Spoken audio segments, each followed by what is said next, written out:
From the Skyloft Studios, high above the streets of downtown Nashville, Tennessee, it's the Tony Vanek Show, bringing you truth, facts, and his unadulterated opinion. Now here's your host, Tony Vanek.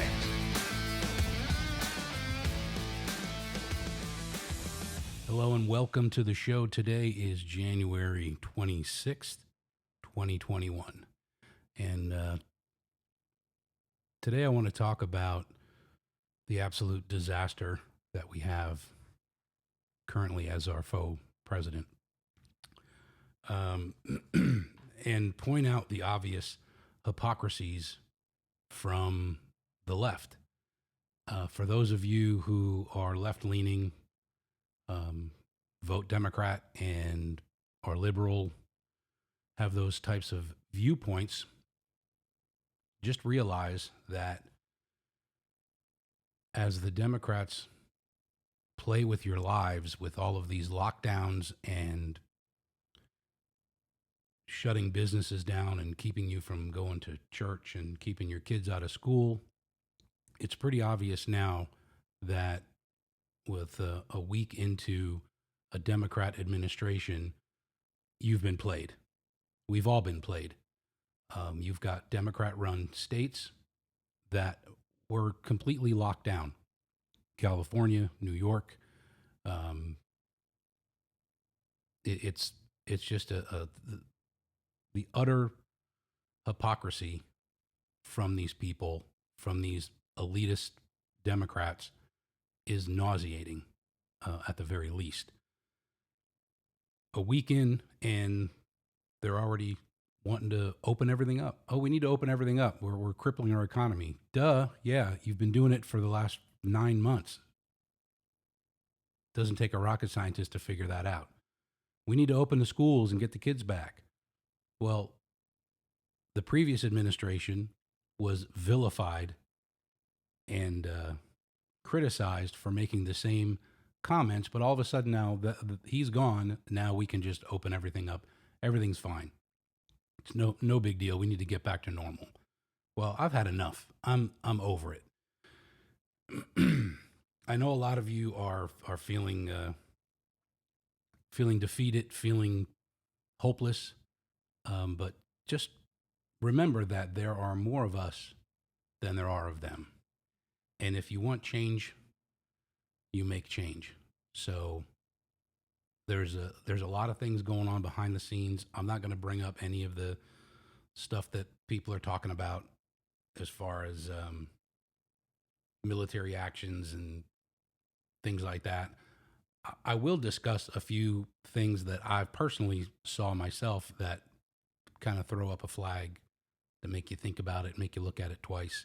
One of the things I noticed, I'll go through this very quick because I've got a bunch of stuff I want to cover with all these executive orders and stuff like that this guy's doing. I sat at here and I watched on TV supposedly what was the live inauguration.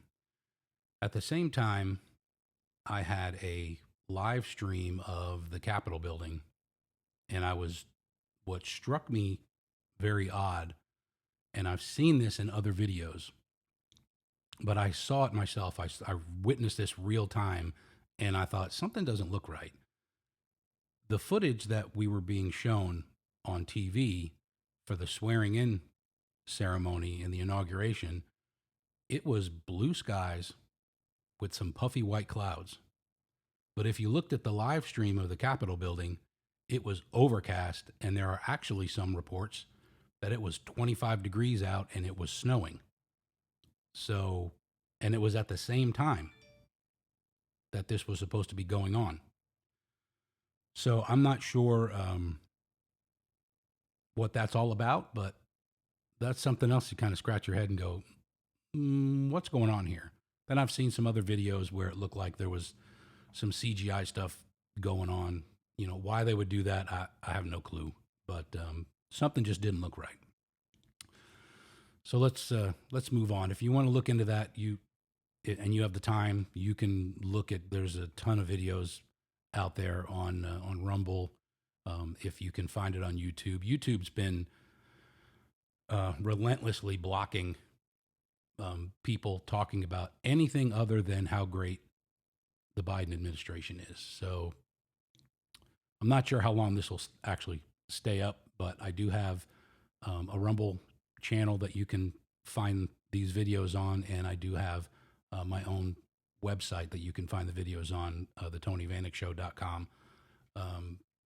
If you enjoy what I'm doing and you want to see more of it, hit the subscribe button. Like I said, I don't know how long I'm going to be on YouTube, but I try to keep it based in fact and not work with a lot of conjecture or a lot of hyperbole. But YouTube doesn't care because if you speak the truth and it doesn't align with what they want to hear or they want their audience, the people that are consuming the content, they want to dictate that. So our First Amendment is absolutely under attack if you don't have a liberal point of view. So, like I said, you can find me on Rumble. You can subscribe to my channel on Rumble. Hit the like button, hit the subscribe button. Leave me some messages in the comments. I leave the comments open. You can say whatever you want. If you don't, I leave it open for free speech. If you want to tell me I'm full of crap, tell me I'm full of crap, whatever. But if you're going to go against something that I'm saying, at least back it up with some facts, because I'm open-minded. If I'm wrong, I'll admit I'm wrong. I put out that video, the emergency video, and some people were kind of freaked out about it, but that's how I honestly felt at that time. And it's still not over. You think whatever you want to think, but at least now I actually had some people say, hey man, I went out and bought all this stuff and nothing happened. And I'm like, well, you're welcome. Now at least you have a bunch of extra supplies on hand in case something does happen. And I'm not saying, and I even reiterated in that video, I don't know what's going to happen. I just got a bad feeling. It may be nothing. It may be something. At least just be prepared. So again, I'd rather be ready than not ready. So anyway, Biden's been extremely busy these last several days, completely undoing everything as much as possible that Trump has done in the last few years. There's some executive orders that he rescinded that really, if you look at it, gives you an introspective of where these people come from, how they think, and how they want to game the system. So there's 4 executive orders here that I pulled out that he, with one stroke of the pen, rescinded these 4 executive orders in one fail swoop. He lumped them all together in one. So they are Executive Order 13-836, 837, and 839. Now, these particular executive orders are based on transparency, performance of government employees, and promotions for government employees based on merit and performance, not tenure. The first one, 13-836, the title of it is Developing Efficient, Effective, and Cost-Reducing Approaches to Federal Sector Collective Bargaining. Sounds pretty simple. And if you read through the actual article, it is a business-based, common sense approach to managing a federal run organization that has union employees. And it still gives the union the ability to protect the union member, but it allows the federal government to relieve people of their duties if they're not performing their duties. Okay, so that one's out the window. Biden doesn't want to reduce any cost. Democrats aren't into reducing cost. They just want to spend. The next one, 13-837, ensuring transparency, accountability, and efficiency in taxpayer-funded union time use. Again, a common sense approach. It's our money. They're government employees. They're union employees. And this all this executive order says is there needs to be accountability in the time being spent on taxpayer funded tasks within government agencies. Strike that one. Democrats don't like that either. So that one's out. The third one is 13839, which is promoting accountability and streamlining removal procedures consistent with merit system principles. Again, accountability and streamlining. This is something that Trump was masterful at. He was a businessman. This is the way he conducted business. So he was able to get these agencies running more efficiently, more effectively, with more transparency, so they know where the money's going. And again, with a merit-based system. So not just, well, hey, I've been here for 15 years. This guy's here for 5 years. You know, you need to give me the promotion. Well, no, this guy that's been here 5 years is working his tail off and is advancing himself, and he's better qualified for the position. It just makes it's common sense. Now, I come from a union background. I worked in several labor unions. I worked in the fire department for many, many years on the International Association of Firefighters. So I understand the benefit and the need for labor unions. I'm not anti-union, but I am anti-waste, and I just don't agree with protecting the weakest link. And in my professional experience, that's pretty much what unions have done in the past, is protect the weakest link. So I'm not going to get into a union, non-union debate. But anyway, that's been my personal experience.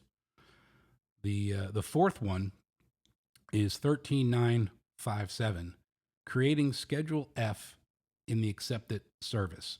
And that one's the title isn't very descriptive, but if you actually go in to the executive order and you read it, again, it calls out this particular schedule of federal employee, which is the employee in this field is somebody that is making high-level decisions on policy and national security.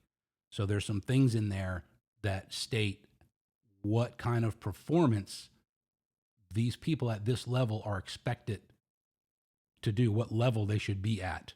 And if they fall below that expected level, they get removed.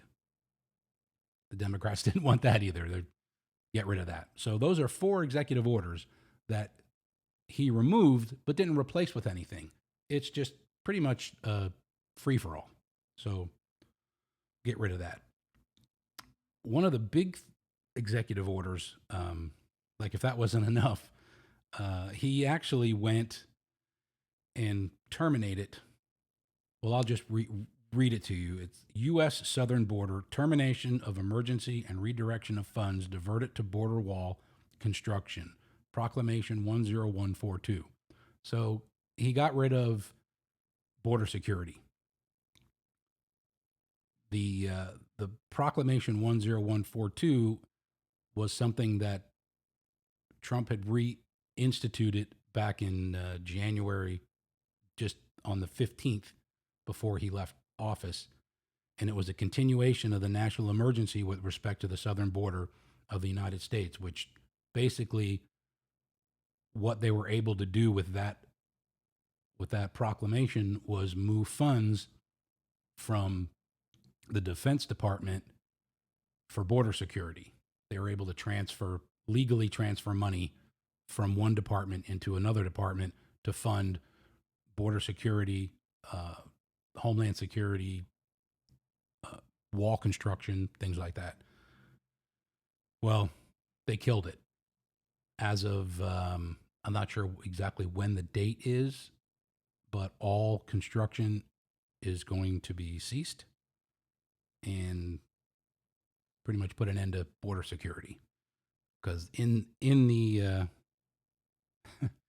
in Biden's declaration of killing this 10142, he said that he felt it was just a waste of resources.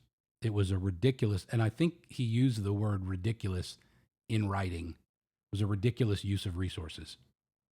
So he actually rather, and I believe this is in there too, take the money from what they're using to build a wall and focus it more on climate change, because that's the real emergency. And we'll get into climate change here in a minute too. The other thing concerning the border, which is extremely disturbing given the fact that they're going to stop construction on the wall and just completely eliminate border security, from what I can tell from everything that I've read so far. The other thing is Immigration and Custom Enforcement, ICE, their agents that are tasked with enforcing federal immigration law are being instructed to free all detainees in their custody as President Joe Biden's administration halts deportations. So we're not going to deport anybody. I don't have the numbers on how many illegal immigrants are in custody, but we're not deporting them, but we're going to let them go. So where are they going to go? Yeah, they're going to be absorbed into those local communities and spread out, and who knows what type of criminals are in that group of people. Now, I'm sure there's some people in there that, the only law they broke was the immigration law of crossing the border illegally. Yes, that's illegal immigration. They didn't follow the proper immigration process, which has been in place for a long time. But I'm more concerned with the people that violated that law and came into the United States, and the only reason they got picked up was because they basically violate another law, whether it was burglary or homicide or any number of violent crimes. There's so much going on down there that most people don't know about. So the other thing that I want to talk about is in his infinite wisdom, Mr. Biden decided that we were going to rejoin the Paris Climate Accord, which kind of dumbfounds me quite a bit, because that is just a economic killer for us. So the United Nations released its Emissions Gap Report 2020. Now, this report was released prior to our nutcase in chief deciding to put us back into this climate change accord, this Paris Climate Accord thing. So they released their Emissions Gap Report. It's an annual assessment of contributions to greenhouse gas and carbon emissions. Now, I am not a proponent at all for climate change. Do I believe in climate change? Absolutely. Do I believe we cause the climate to change? Absolutely not. It's a farce. You want to talk about follow the science? There's no science that backs up the claims of climate change. Remember, back in the 80s, it was global warming. Everybody was going to die of global warming. Well, when they realized that the trends were actually cooling, they had to kind of change their position, and now it's climate change. So now that gives them some flexibility. It could be up, it could be down, it could be an ice age, it could be a heat wave, whatever. Everything's just affected by the big boogeyman of climate change. So anyway, I'm more concerned about protecting our borders and the sovereignty of our country than the temperature. So this report comes out and it says, but for the United States, the real value in this report is an advisory that it need not join the Paris Climate Accord. Now, this is from the UN, is telling the United States, you don't need to join the Paris Climate Accord. This report is evidence that instead the U.S. should just keep doing what it's doing to cut its own emissions. The U.S. is the most successful major country at mitigating its own pollution, and the UN shows this. And the U.S. is making these improvements while it refuses to participate in the Paris Climate Accord. In 2017, the White House said that if it remained a part of that agreement, compliance with the terms of the Paris Accord and the onerous energy restrictions it has placed on the United States could cost America as much as 2.7 million lost jobs by 2025, according to the National Economic Research Associates. Instead, the U.S. continued decreasing its greenhouse gas emissions faster than any other major polluter, and it did so without the Paris Agreement. So, make up your mind what you want to, how you want to look at that. I've got some other brilliant executive orders that this guy put out that are just ridiculous. Here's one. It's Executive Order 14002, Economic Relief Related to the COVID-19 Pandemic. If you look this one up, it's really brilliant. Basically, this entire executive order just basically tells departments that they need to look into ways that they can help people economically. That's pretty much it. It's really that ambiguous. It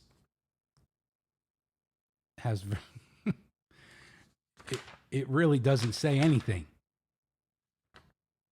But yet we've got a ridiculous waste of time in an executive order that says nothing.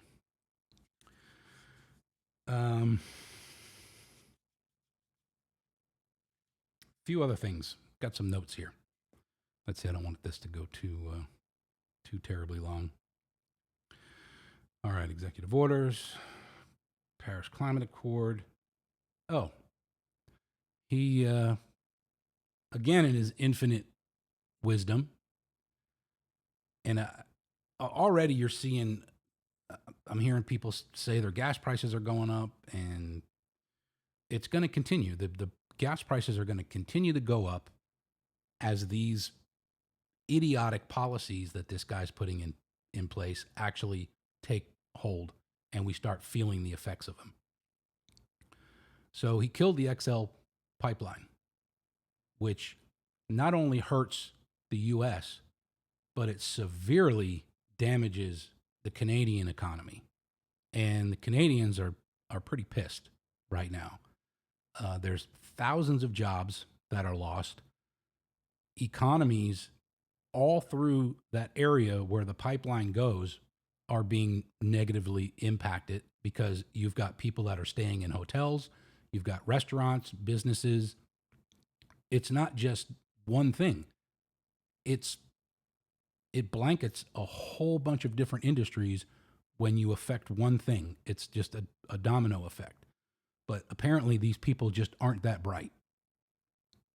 Or whoever's whispering in old Joe's ear is giving them some bogus information.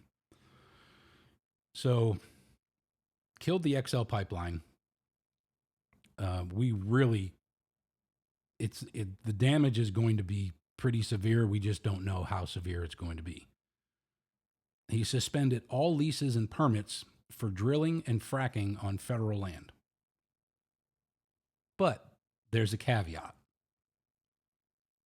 which is typical Democrat policy. Take care of your buddies. Make sure that you don't hurt the people that are putting money in your pocket.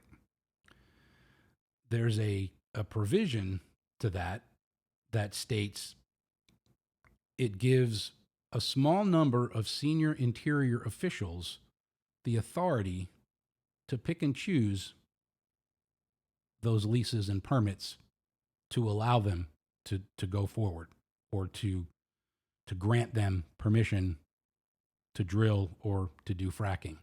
So they get to pick and choose which ones are going to be more beneficial to them. I mean, do you get the picture? Do you see what's going on here? I am not I'm not a really big fan of either party, Democrat or Republican. I think they're all crooks. I think there are probably some people on both sides that showed up for their position with good intentions and just either got caught up or got frustrated and realized that you can't make change in a corrupt system. They either find a way to compromise you or they push you out. So the other thing is, in the no fracking bill that is about to be presented to, I think it, from what I understand, the Democrats wrote this no fracking bill, and I'm not sure if it went to the House yet, but I'm pretty sure if it goes to the House, it'll get passed, it'll get pushed to the Senate. I'm sure the Senate will pass it too, and Sleepy Joe will definitely sign it. This is going to have a massive impact in New Mexico. They are going to lose, and this is by their own determination, New Mexico's legislation. What they said, if this bill passes, they are going to lose about $3.5 billion in revenue for that state. So, again, I'm at a loss. I don't know what this guy's doing. I don't know why he's doing it. Well, I've got an idea why he's doing it.